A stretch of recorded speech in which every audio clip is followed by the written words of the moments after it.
The policy development process was broken because, basically they didn't have a process on this, and then the staff had arbitrarily decided on the interim solution. And so, what was the point of having a multi-stakeholder policy process if the staff just decided what they wanted and to hell with everybody else?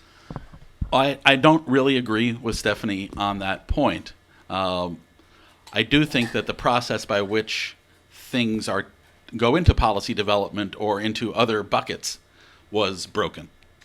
And that in retrospect, we would have been much better off having a working group on this generation of Whois and dealing with GDPR rather than trying to think about how to fight the next war while the current war is still ongoing.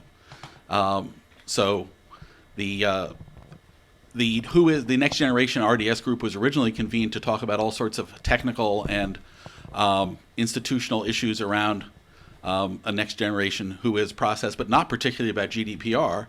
But it could never get its head out of its GDPR in the entire meeting, which was very frustrating.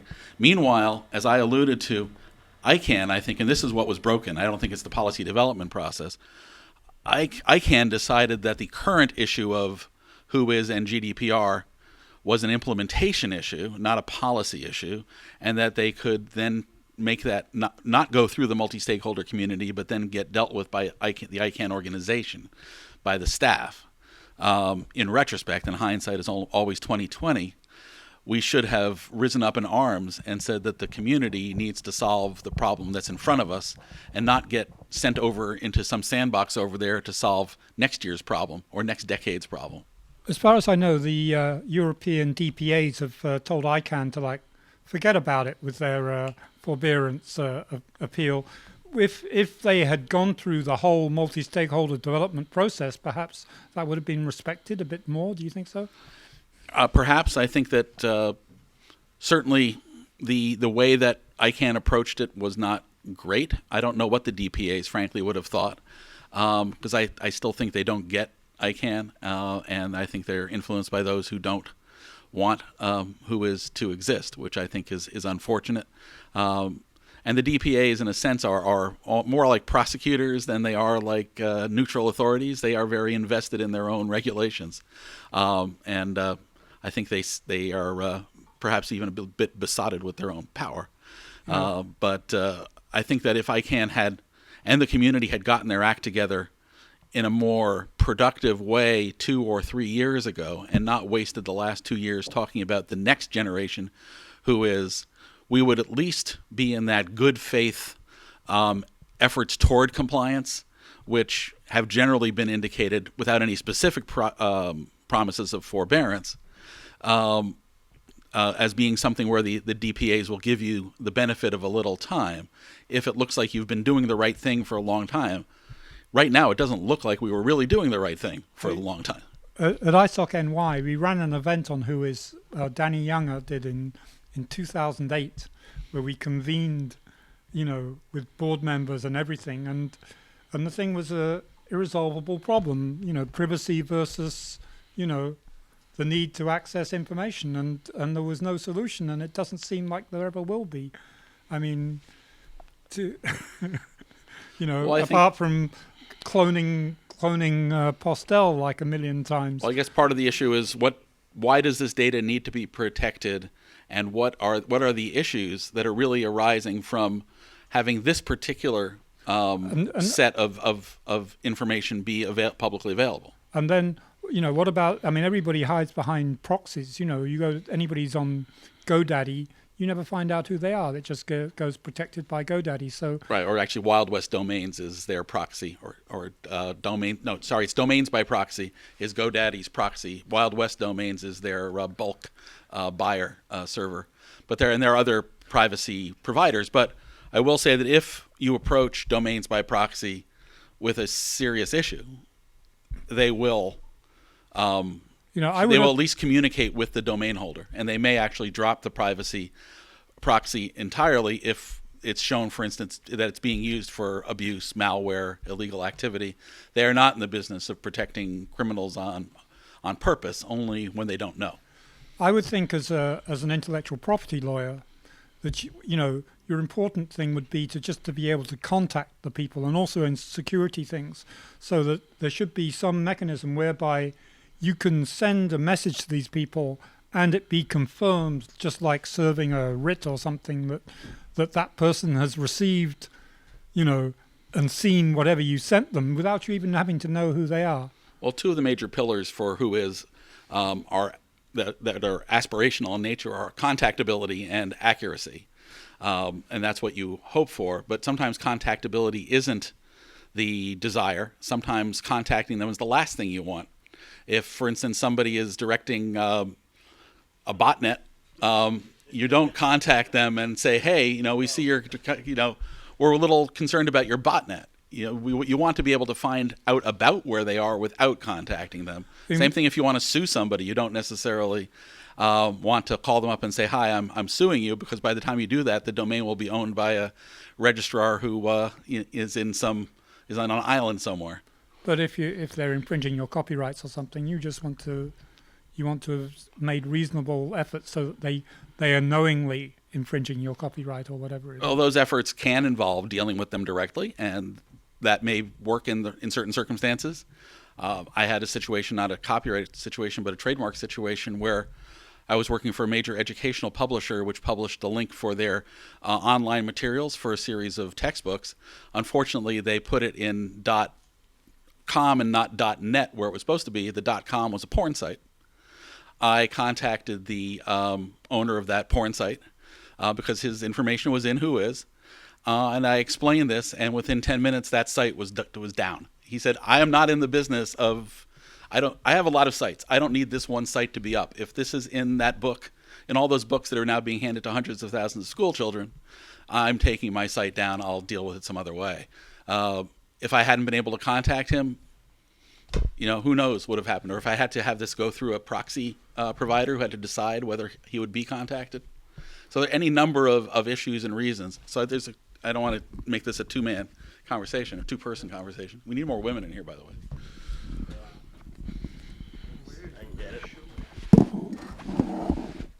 Our executive director of the ISOC New York chapter is Shuli Halleck, she couldn't be here today. I'm back on the hobby horse of FinCEN, but the more you comply with GDPR, the more you are facially out of compliance with FinCEN AML requirements. We're less than a year from URL plus SHA-256 or SHA-3 address being a perfectly legitimate address to which to transfer money. And FinCEN requires that any such address, any such destination be cognizably identified.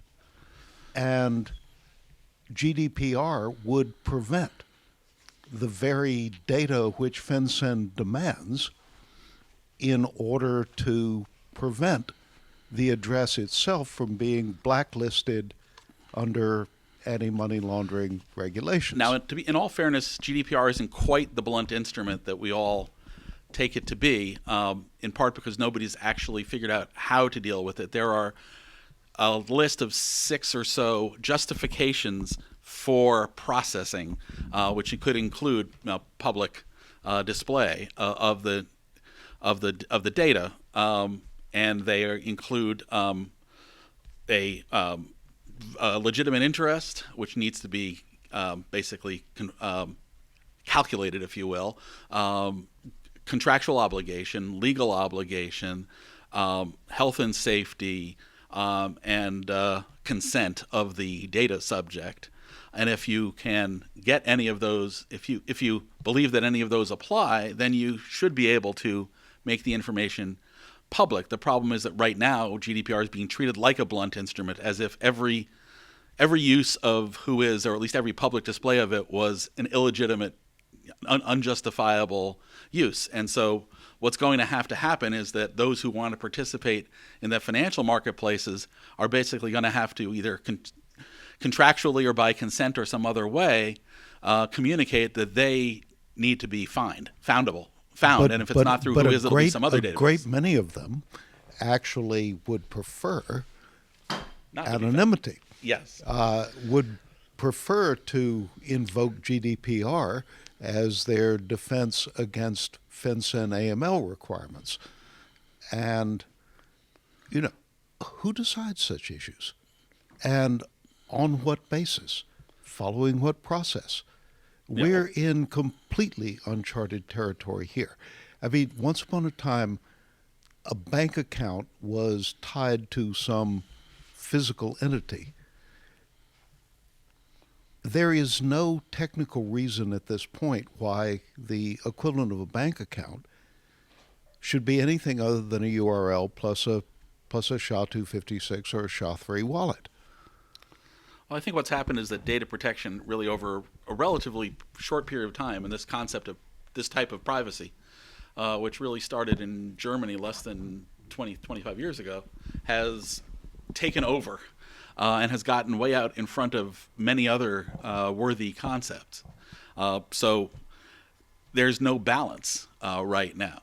And you can see the GAC, which is supposedly a governmental organization, is basically saying, find some way to minimize the effects of GDPR, which comes from government organizations. You've got the public safety working group, you've got the law enforcement organizations saying that GDPR is a nightmare. Who is their employer? Their employer is the same person same sovereign entity that employs the data protection authorities that are in it. So the governments are in essence there's a sort of almost a civil war going on between different aspects of the same government. So what can us private sector multi-stakeholder people do? Ideally, ICANN was supposed to try to just stay out of the way of governments and have government stay out of the way of it. That doesn't please many governments, especially in the ITU. There's the movements by a number of governments, a large number, to try to get more governmental control over what ICANN controls. It's a large set of existential issues that are clashing together at the same time as security, safety, and cyber crime and cyber warfare are, as huge a problem as they've ever been. And GDPR is being treated as solving one problem, but it's a situation where it now opens up 6 other problems. Use the mic. So 2 questions. What is the current worst case scenario that ICANN, because my understanding is the ICANN board is basically setting emergency procedures since the 25th is looming. What is the current plan to at least get the registers in compliance for that? And the second question is, are we looking at a real possibility that with GDPR coming around that another country is going to roll out a law that is going to essentially conflict, and now ICANN is not going to get stuck in an impossible position where 2 sets of laws become incompatible with each other? Well, I think the worst case scenario that we're looking at, and again, depends on whose definition of worst case, is that Whois information will boil down to a few lines of non-identifiable, non-personally identifiable information, basically telling you which registrar the domain was registered through, but not telling you anything about the registrant, perhaps giving a de-identified email address by which you could contact them. Or the alternative is that the registrars would all of a sudden become men in the middle, if you will, and in getting huge amounts of abuse requests that they don't currently get. So that's how Craigslist does it. Well, yeah, I don't know about that, but so the worst case scenario is that there's basically no Whois for most practical purposes, and that it basically you unmake domain names as an asset class. You unmake domain names as a kind of a legitimate kind of piece of property in a lot of ways. It becomes a lot more, it goes back in a sense, to the Wild West, because nobody, on the internet, nobody knows you're a dog used to be, a popular meme. And now it'll be, you can still have registrants where no one knows you're a dog. Now there may be, and then you get back to more national law issues in a number of European countries. The GDPR effect is dampened by requirements that at least businesses put what's called an impressum on their website, which is basically contact information. So if you're a business and you're in one of those countries, then the issue of being uncontactable that many people raise isn't as big an issue, but there's no such law in the U.S. On the other hand, the U.S. is considering a law that basically requires Whois to remain public. So there you're going to get into that clash issue almost immediately, and that's very much a real issue. The Undersecretary of Commerce has sent a letter to the Article 29 Working Party that has basically expressed extreme dismay and indicated that looking at that this is such an important asset in how the internet manages to kind of stay stuck together, that we may mandate that it does remain, that it has to remain open. And another part of the issue is that because of both the way that this was approached as an issue and the technical issues, what is actually being proposed as an interim solution is massive overcompliance with GDPR. GDPR only applies to natural person information, does not apply to information of businesses.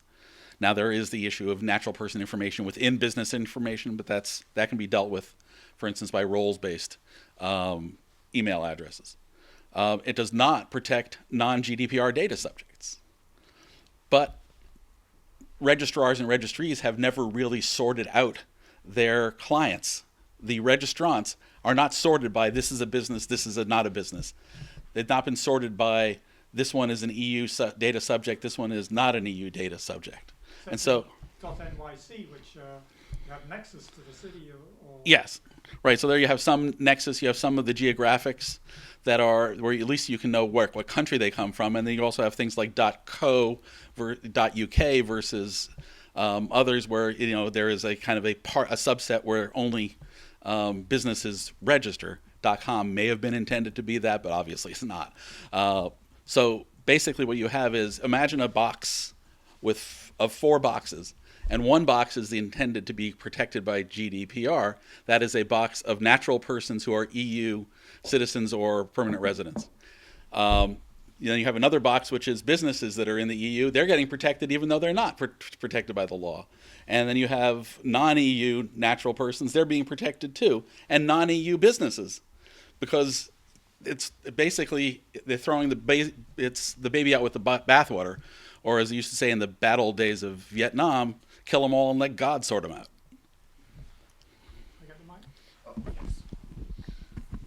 Not that I have opinions. Okay, I'd like to change the subject. Please. The URS versus UDRP sessions, did you go to those sessions? Or? Yes. So are people happy with the URS? I would say that everyone I would say nobody is happy with it. URS is a short-form domain arbitration procedure by which a pretty... Is it uniform removal system? It's uniform rapid suspension. Uniform rapid suspension. So just briefly, it's like, previously you had to basically go to arbitration through the UDRP, but now there is this faster method. So if it's an obvious, plain... infringement or something, you can just go straight to this. And I think the difference is that with UDRP, you get to own the domain if you win, but with URS, they just suspend the domain. Am I right? That's correct. It's only suspended. It's only suspended for a relatively short period of time, depending upon where it is in the registration cycle for that domain. So often it can end up back in the hands of the registrant, the original registrant. So it can be thought of maybe better as a preliminary injunction, and then you decide what you want to do during that suspension period.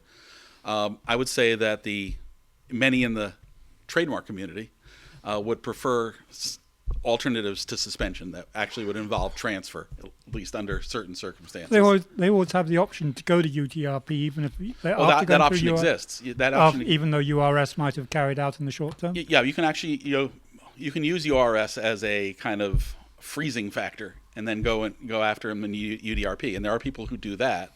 But the idea is to try to make URS itself was there any sense that it was being abused, URS? I would say, so far in looking at this issue, and I have been in the URS practitioners subcommittee of the RPM working group, very little indication that it's actually being abused. That URS is very difficult to abuse because you have to show that you have a trademark that is being infringed beyond almost a shadow of a doubt, by clear and convincing evidence. In other words, that there's no real question of fact as to whether this is an infringement. And so the only abuse that might exist, and there is a little bit of this in the edges, are people registering trademarks that aren't really using them in commerce, but are gaming the trademark system in order to have trademarks that they can then use as bait to get domains. But the URS, they won't really use the URS because they don't get the domains. So in essence, that keeps the abuse away. It can be used against typo squatters, though, huh? Absolutely. I mean, typo squatting and homoglyphs, which are the use of non-English, non-Latin characters that look like Latin characters. Were homoglyphs an issue at this ICANN? Homoglyphs have just started really to appear as an issue of open discussion. And I would say in the last two ICANNs, and I'd say they weren't even called homoglyphs. The first time they were discussed, it was just, fake using non-Latin scripts. Do you think that there are certain characters which are the ones that look exactly the same as a Latin script, where people who run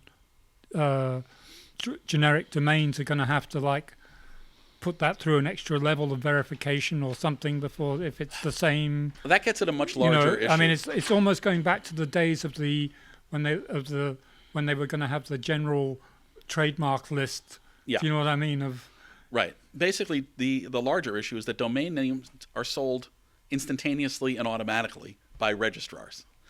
And anything that introduces a waiting process or a process by which there is an examination of any sort massively increases the cost and time issues that come into operating a registrar.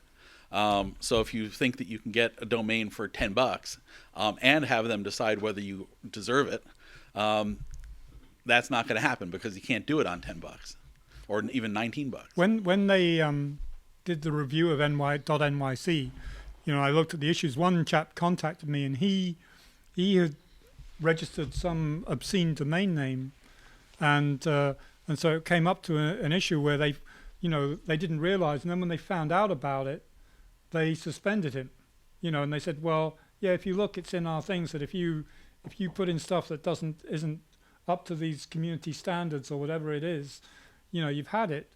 And I wouldn't have thought it was so complicated to have, if the word fuck is in your domain name, you get a little thing that pops up and says you can register this, but you might lose it.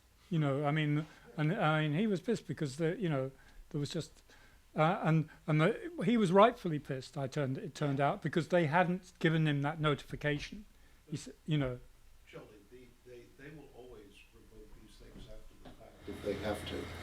I mean, in the 70s, there was a guy who... Well, it was in their terms, but they hadn't published the terms, and I backed him up and said, he should at least get his money back. There was a guy who drove around the city in the 70s whose license plate was QQQQ, and it took him 15 years to catch him. QQ what? For Q.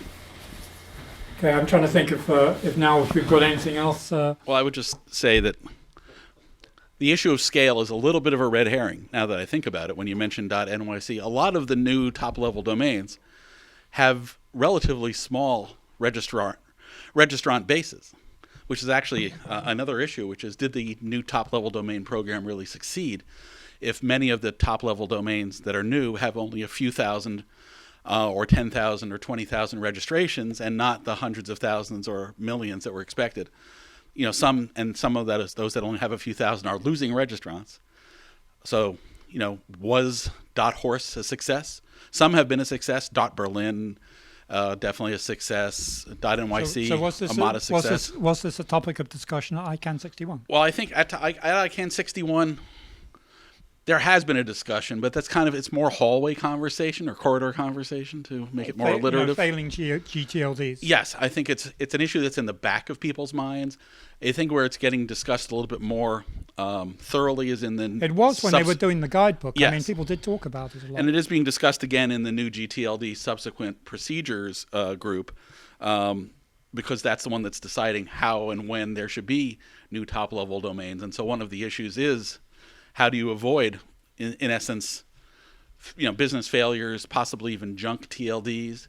One of the issues, and this goes back to reputational issues, there are certain top-level domains that have been identified as almost primarily, if not almost totally, being used by spammers and botnets and malware providers and phishers and the like. And sadly, of all things, .science is one of them. Because it was never promoted, it didn't have it wasn't sold or marketed or put anywhere where it could thrive, and it became, it was basically taken over. Like an out-of-season boat lift. It was basically hijacked by people, and there are maybe 10 or 15 that are basically almost pirate TLDs at this point.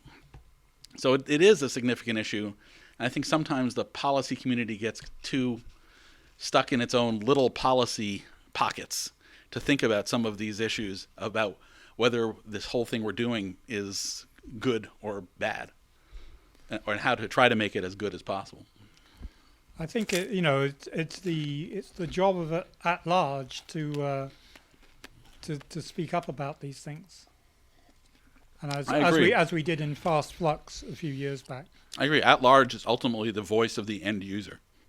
It's ultimately the voice of every person sitting at every computer in the world, and we are the ones who make the internet possible.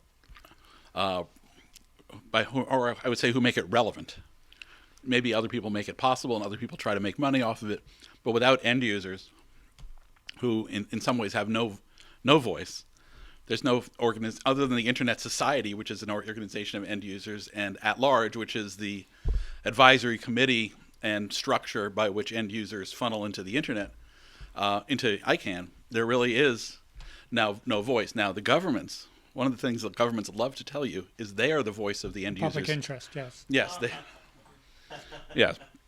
And depending upon your government, you may be more or less cynical about that. And depending upon what year it is, you may be more cynical about that. But, legitimately, they are elected by the people where, no one elects, us. We elect the ALHAC, but... I wouldn't say that every government is elected by its people. Yeah. Even if it is. That's a problem. They don't know what. Even if the votes are all correctly counted, the question of whether it's been elected by the citizenry as a whole, that gets you down a whole other set of discussions. Okay, now change the topic. How far away are we from dispersing the 233 million? Very far away.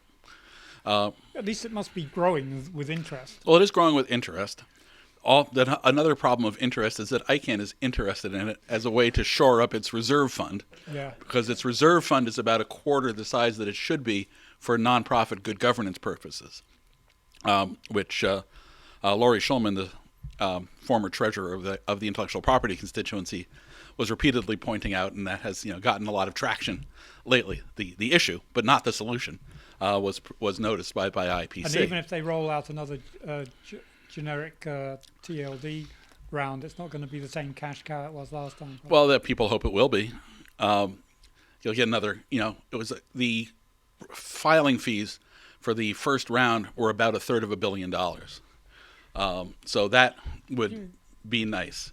But $233 million isn't chump change either, and it should go Did for... anybody get refunded their $185K? What?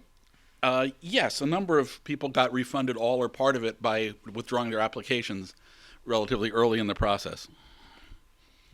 So, and a number of those were .brands actually, which had, because Okay. it was a black box situation, Okay. had put their So names in and then decided they didn't like what they saw. Something you didn't include in your slides was the review of community TLDs, Yes. which I would have liked to have had a go at Chris on.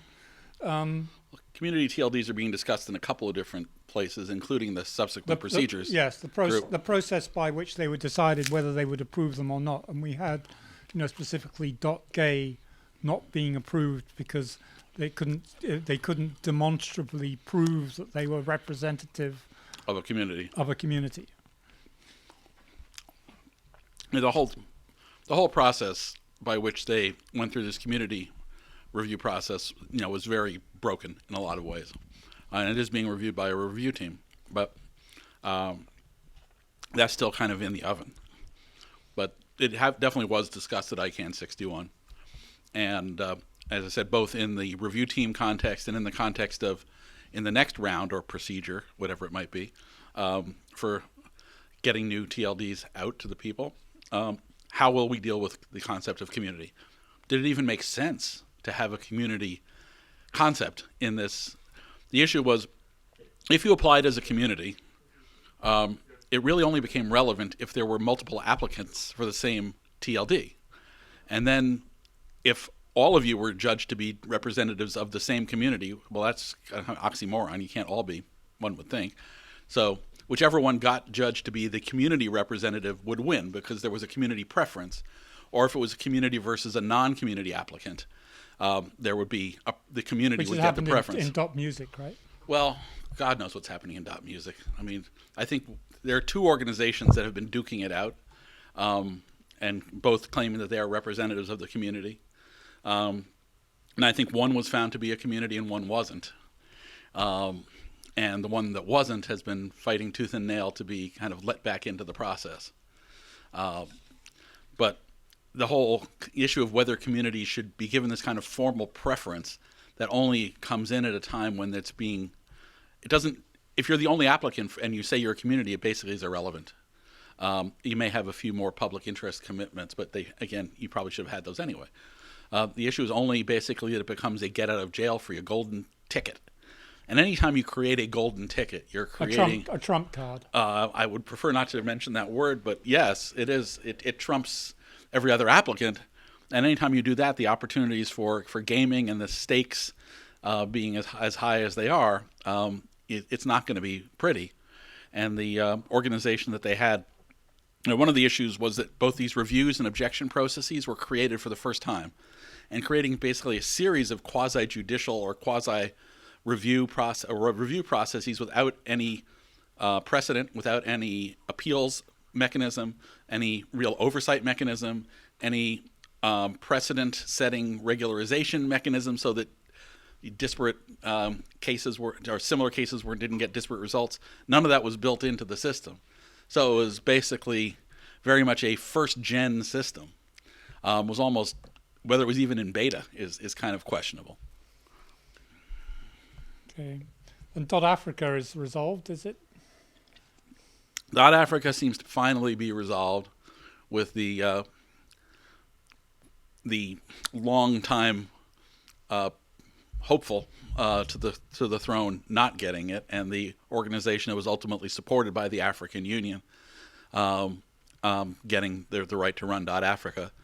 But as far as I could tell, it felt like the person who was fighting being taken out of the game had very little case, but a lot of fight, and basically delayed to the detriment of an entire continent the rollout of .Africa to serve her personal purposes, which I thought was sad. And she has some puppet media that write to support but she her. filed a court case in California, right? Yeah, there was a court case in California that's been ongoing and back and forth between federal court and state court, but at least the court declined to exercise any kind of injunctive jurisdiction to stop the domain from being delegated. And so it's an incredible hornet's nest. I'm not perfectly informed on it, so I probably may have gotten something wrong here. But make a good movie. But it is one of the many good movies in ICANN. I think the KSK rollover was turned into a TV show episode, but that's a different thing. Yeah. Think of the history of the term Rastafari. Which term? Rastafari. You know, it's the name of Selassie. Well, it means the king of the Africans. It was one of his titles. It was not one he cared very much about, but in 1931 in Detroit, it was used as the basis of an early Afrocentric religious organization. And By Marcus Garvey. oh no, this is well after Garvey's time. Oh. This is 1931. This Yeah. is 50 years after Garvey. But the point being that the uniting principle was those who regarded themselves as the spiritual comrades or the spiritual subjects of the king of the Africans, even though in terms of existing national jurisdictional boundaries, they had nothing to do with Ethiopia of the time. The Rastafarians are an elected or an elective citizenship. That's historically interesting because the United States was supposed to be an elective citizenship. In 1812, when the British began impressing American seamen who were British born, and the French began impressing American citizens who were French born, both Britain and France took the position that, well, you may call yourself an American, but by birth you're either French or English, and we're about to engage in a global war between the French and the English. I think we're getting off the topic of ICANN a little bit here. I don't recall that being discussed at ICANN 61. So .Africa and then .Amazon. Amazon continues to be an issue. It is in the hands of the GAC at this point, which has been in discussions with Amazon, the company, and they were supposed to formulate an answer to a set of issues to be delivered at ICANN 61, but they were not able to do so, and they were only able to formulate the process by which that answer would be arrived at and then delivered. So maybe that will come at ICANN 62. This gets back to, again, the big issue, one of those big issues of geographic names, and whether domains or strings, as we like to call, collections of letters or letters and numbers, whether strings that serve multiple purposes, including geography, are given, whether geography gets the trump card, or whether trademarks gets a trump card, or whether anybody who has any legitimate interest has an equal right. So if I have a trademark Essex, and the country and the Essex in England wants to register a top-level domain and they get there first, I can't stop them. They can't stop me. Essex in Connecticut can't stop either, or they could, if they did it, neither could stop them. You wondered if, you could see how Tivialu, or whatever it's called, would be interested in getting a cut on TV top level domain. Well, there's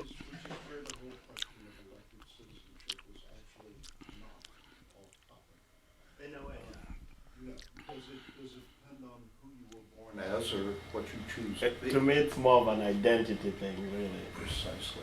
Identity and representation, which is really something. I'm heavily invested in that as an individual and also as a business. The issue is whether domains should be reserved or whether domains should be delegated or registered. And generally speaking, ICANN policy has disfavored any kind of reservation. It hasn't prohibited it, but it's generally been disfavored. The idea of quarantining domain names and saying that only certain people can apply for it when and if they feel like it, and that nobody else, even if they have a legitimate claim, can do it, or that they have to ask the permission of somebody to do it. That is a generally disfavored concept. So to my mind, if my client has the trademark Essex, or for that matter, I'll be really controversial, the trademark Peru. And Peru has no interest in .Peru, has not gone out and applied for it in 2 rounds. Why should they be able to stop my client? What if my client is as famous as Amazon and as global as Amazon? Why should .Amazon not be the Amazon country? And that there are other, if the Amazon countries wanted to have an identity domain, how about .Amazonas? You know, if they speak Spanish and Portuguese, it's not Amazon. And in any case, Amazon, the river name, came from, you know, Greek mythology. So it's not even anything that's linguistically in their own area. So It's really when you go that way, it's not. An interesting one on this is actually Shiva from our Chennai, India Chennai chapter has been working on for some years on getting .internet as a top-level domain, which is in fact reserved. And he's been trying to get them to unreserve it. that's one of those that's reserved for kind of technical, or at least for the reasons feeling that nobody should own that. There are a few others. .example is another one. What he wants to use it for is for IDNs to have like an alias, just to use it totally for aliases for IDNs only. This is an interesting. Why does that have to be .internet? Why can't it just be .alias? So, well, that's his. That's. Done a social experiment. But, Yeah. You know, he flies himself to, to ICANN meetings at great expense just to to argue policy as well. But Yes. has yet to. There's a lot of different people going to ICANN meetings at somebody's expense, arguing for various positions. The geographical indications people are another group. It's a concern that that I expressed to Larry Strickling when he was still at the NTIA and talking about, giving the transition, when the transition was coming, was the fact that, you talk about a multi-stakeholder process, but basically the stakeholder process belongs to who can afford to be there and argue it. So, the people who aren't represented because they can't afford and I think there are a lot of people there who are trying to represent the underrepresented. And I think in many ways it's a problem of knowledge as much as it is a problem of access. Yeah. But that works only if you're talking top down.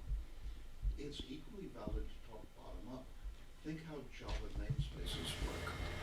They're bottom up rather than top down.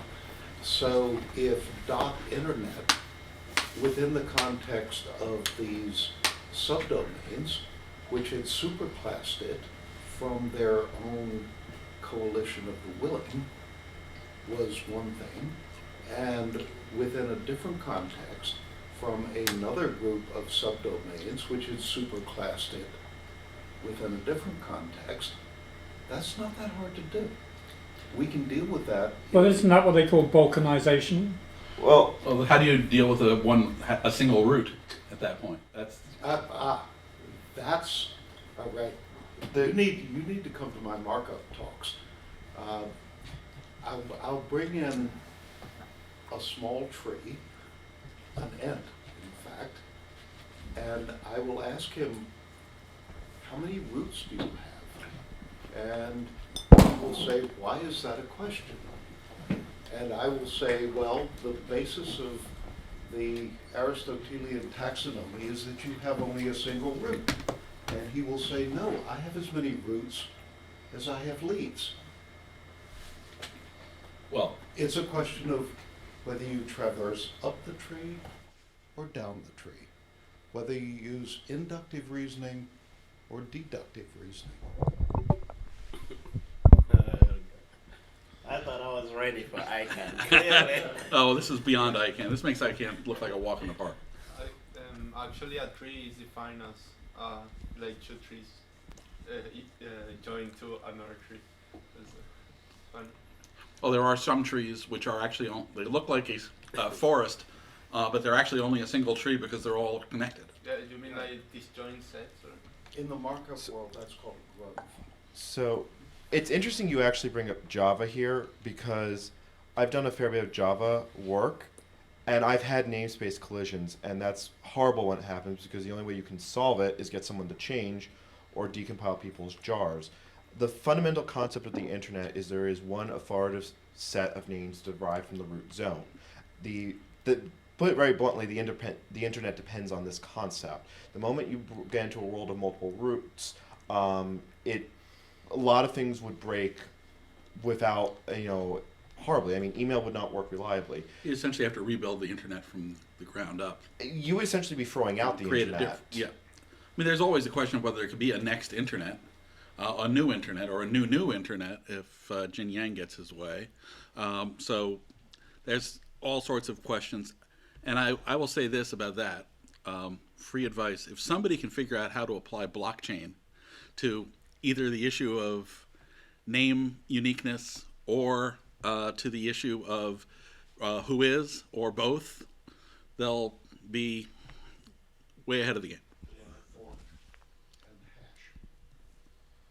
Linus Torvalds is the great genius of our generation, more so for Git than for Linux. Identity is always a question of fork and hash. You get rid of the tree, you fork it, you hash it, it has a brand new identity, it's its own new root.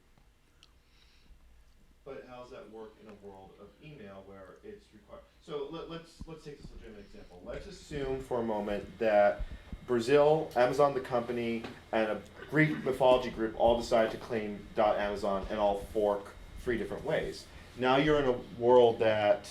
You're talking about forking down the tree. You're talking about deductive rather than... So how would this work? Logic. What do you... You want to sit there What is your... and just I'm not quite getting the concept.